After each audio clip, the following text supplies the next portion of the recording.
नमस्ते प्यारे विद्यार्थियों, कक्षा 9 विज्ञान विषय में आपका स्वागत है। अध्याय 3 का जो टॉपिक था हमारा परमाणु एवं अणु, उस पर आज हम बात करेंगे तत्वों के प्रतीक लिखना और उनकी उपयोगिता। फिर बात करेंगे परमाणु द्रव्यमान जो होता है उसकी इकाई को कैसे कैलकुलेट करते हैं, आज हम उनके बारे में चर्चा करेंगे। तो लीजिए बात करते हैं सबसे पहले तत्वों के प्रतीकों के बारे में। देखिए, रसायन विज्ञान की अभिक्रियाएं जब हम प्रयोग करते हैं तो नॉर्मली हम क्या देखते हैं कि उनके प्रतीक का इस्तेमाल किया जाता है। कोई भी तत्व का जो नाम है उसको लिखकर रासायनिक अभिक्रियाएं नहीं लिखी जा सकती, इसलिए उनके नामों के सिंबल का अर्थात उनके प्रतीकों का चलन काम में आने लगा। और उसी चलन के आधार पर एक संस्था है जिसको हम बोलते हैं IUPAC।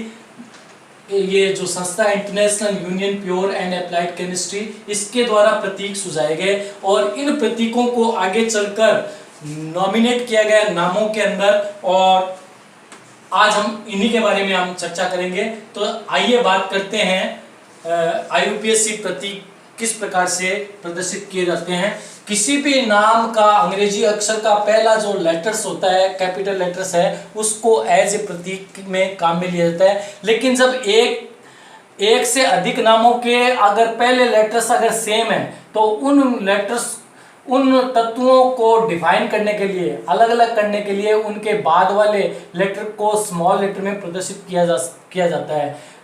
उदाहरण के रूप में जैसे हाइड्रोजन है, हाइड्रोजन का प्रतीक है वो H से लिखा जाता है।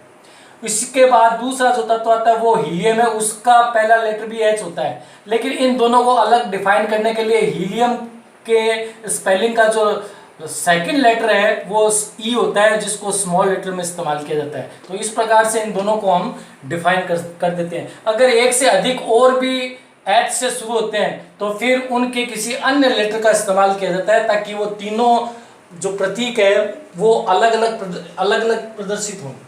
तो आइए कक्षा 9 के स्तर पर 1 से लेके 20 तक के आज जो तत्व हैं उनके परमाणु के नाम और उनके प्रतीक हैं उनके बारे में आपको जानकारी देते हैं। लीजिए बोर्ड पे ध्यान दें।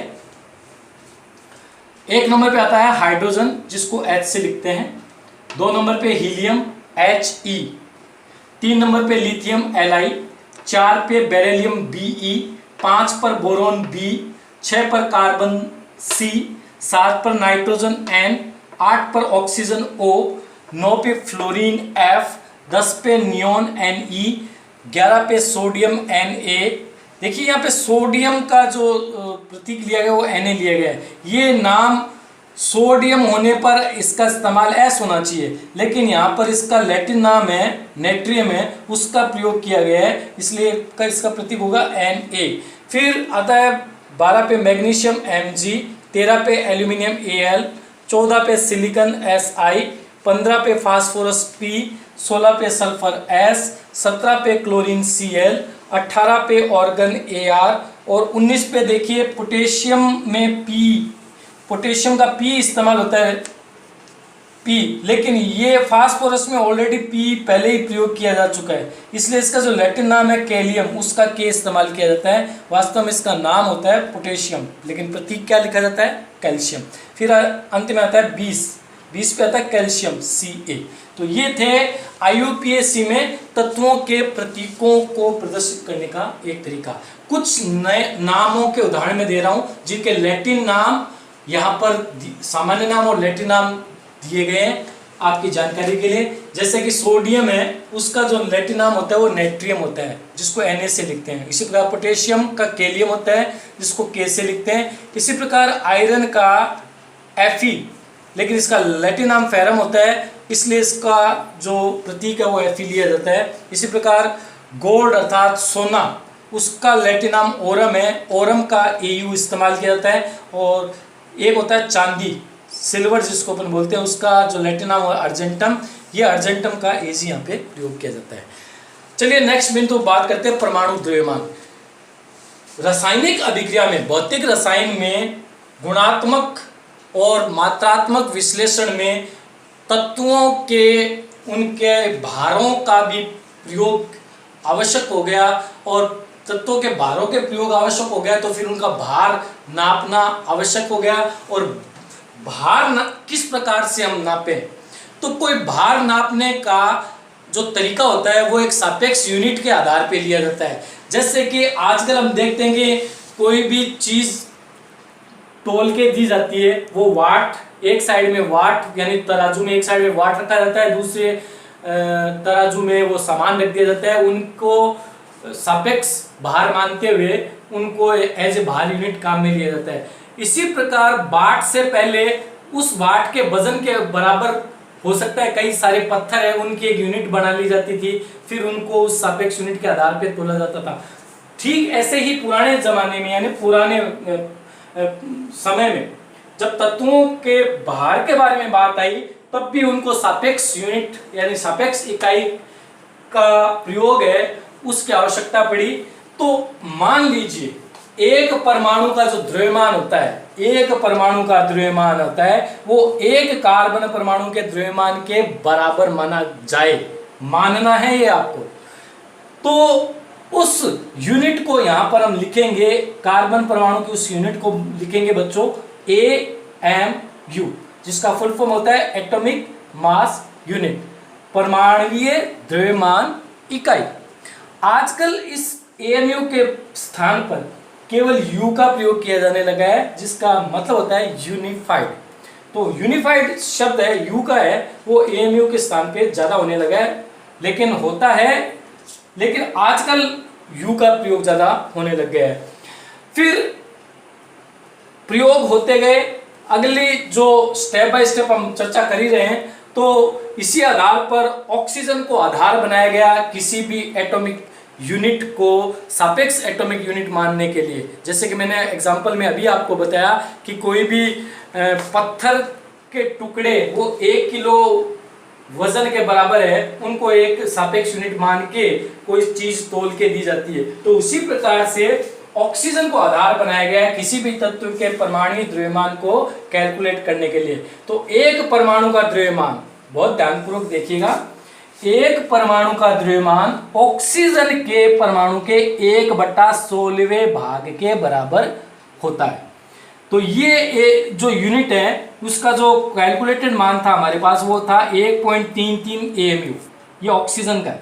लेकिन 1961 में, हालांकि इसका प्रयोग किया जाता रहा 1961 से पूर्व, लेकिन 1961 में कार्बन के 3 समस्थानिक खोजे गए।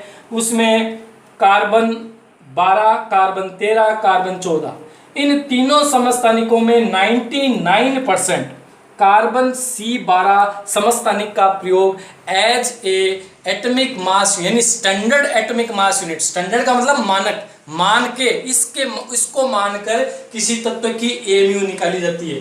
तो कार्बन 12 है समस्थानिक, उसका हम प्रयोग यहां पर करेंगे। तो एक परमाणु द्रव्यमान इकाई कार्बन 12 के 1/12वें भाग के बराबर मानी गई है। इसको हम स्टैंडर्ड यूनिट या स्टैंडर्ड AMU के नाम से जानते हैं। इस बात को थोड़ा सा आपके पाठ्य पुस्तक के एग्जाम्पल से मैं आपको समझाऊंगा, तो ये पूरी दोनों बात है वो आपको समझ में आ जाएगी।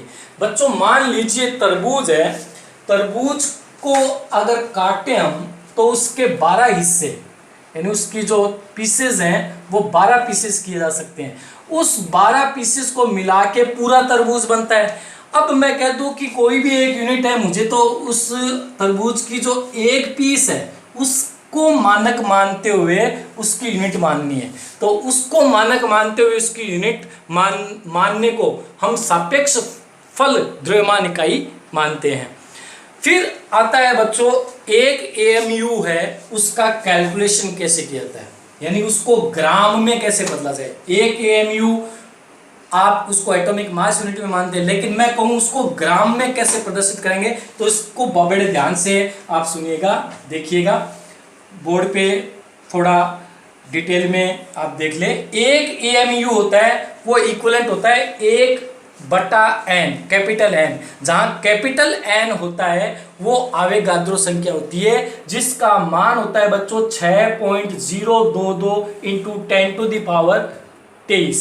ये अवोगाद्रो संख्या है। अवोगाद्रो संख्या के बारे में इससे अगले टॉपिक में आपको डिटेल में बताऊंगा। इसका मतलब है कि 1 मोल कोई कण होते हैं उसमें इतने कण आवश्यक रूप से पाए जाएंगे। इस स्टैंडर्ड मान को, जिसको अवोगाद्रो संख्या कहा जाता है, इसको n माना गया है। तो अर्थात 1 AMU is equal to 1/n। यहाँ n के स्थान पर हम अवोगाद्रो संख्या अगर रख दें तो फिर 1 AMU की मान है वो ग्राम में आ जाएगी। तो देखिए ये मान मैंने यहाँ पे रखा। अब इसको अपन सरल करें, सरल करेंगे तो देखिए ऊपर 10 और नीचे 10 से इसको मल्टीप्लाई करते हैं तो कोई खास इसमें कोई चेंजेस नहीं आएगा, लेकिन इसको इजीली हल किया जा सकता है। देखिए नीचे मल्टीप्लाई 10 करते ये 10⁻23 है, वो कितनी बन गई 24 बन गई, 23 ये और एक ये मिल गई 24। अब इसको अगर आप ऊपर ले जाएंगे तो वो कितनी बन जाएगी, माइनस में आ जाएगी, -24। अब ये 10 है, 1 × 10 है, ये 10 में 6.022 का अगर भाग देंगे तो मान आएगा बच्चों आपके पास 1.67 × 10⁻24 ग्राम। अर्थात किसी भी परमाणु एक यूनिट का 1 MU का मान है वो 1.67 × 10⁻24 ग्राम होता है। तो ये था आज का हमारा टॉपिक। कल हम अगले टॉपिक में हम बात करेंगे अणु के बारे में।